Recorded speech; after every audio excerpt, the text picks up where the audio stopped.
Good morning, everyone. It's a beautiful spring day out there, and I think sometimes whenever you look at it, it's hard to believe sometimes with the fine weather we're having what a mess the world is in at the moment. But we have each other, and it's good to be able to spend time together, and we have our God who is caring for us. If you're working in the healthcare sector or the social care sector, please know that people are praying for you, and if you have someone in your family who's working there, please encourage them and help them to know that you're praying for them.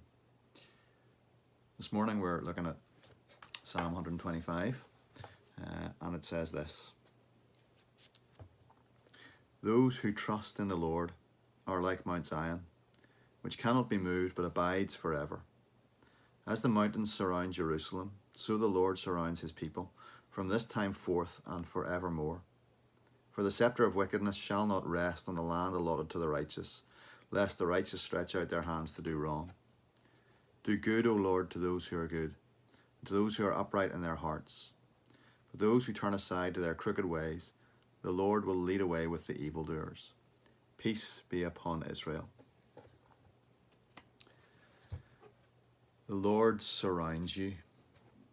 Those are comforting words. Those are words that are intended to remind us of the solidity and the certainty of our faith. The psalmist compares the Lord's presence to the mountains that surrounded the ancient city of Jerusalem. It was set in the midst of a circle of hills, and that provided protection, it provided security. And so what the psalmist is saying here is just the way those mountains provide security for the citizens of Jerusalem, the Lord provides a never-failing, constant source of security for you. He surrounds you. But there are times whenever we question that, perhaps, or whenever we don't recognize that reality. There are times whenever we don't feel in our own hearts that we're particularly secure, that we're particularly surrounded by God. There are times whenever we feel further away from him than at others. Times when we're not sure whether he's there or not. Don't trust your feelings on this. Our feelings are good. They allow us to express our emotions. They allow us to share things with other people. But on things like this, they're unreliable. What we need to base our understanding of God on is on his word and what he reveals to himself of us in there.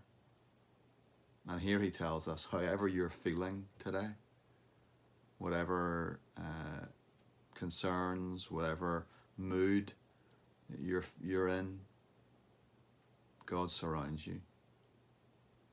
And that's particularly important for those of us who feel at times that we experience low mood, anxiety, depression. Those things don't affect God's love and care for you. His word, your hope secures, not anything about how you feel. At the same time, when we go through suffering, we can wonder, well, is God really our security? And right now our world is going through suffering, and you may be going through an individual suffering which is separate from this whole coronavirus business. But what we need to know then is that because God is our security, our suffering is not a permanent state. Chaos and evil does not have the last word in God's world. The scepter of the wicked will not remain in the land allotted to the righteous, says the psalmist. So it doesn't have the last word on you, on your life, or on your loved ones. And we know that, again, because of Easter. Because evil did not have the last word at the cross.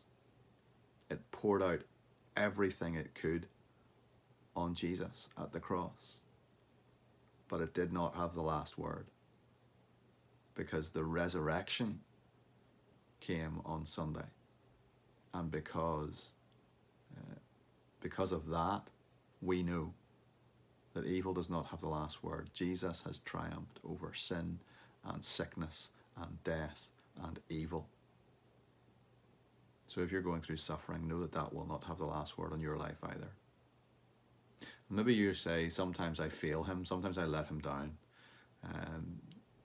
And we all do. And we all mess it up. Your security does not depend on what you do for him, but on what he has done for you. And that's the rock that we place our faith in. That's the hope that we place our faith in. He has gone to extraordinary lengths for you so that you can know his peace above all things. The psalmist finishes Psalm 125 saying, peace be upon Israel. In John 14, Jesus promises a peace that the world cannot take away. That's our security, and it's founded on him. As the mountains surround Jerusalem, so the Lord surrounds his people. Take care today. God bless.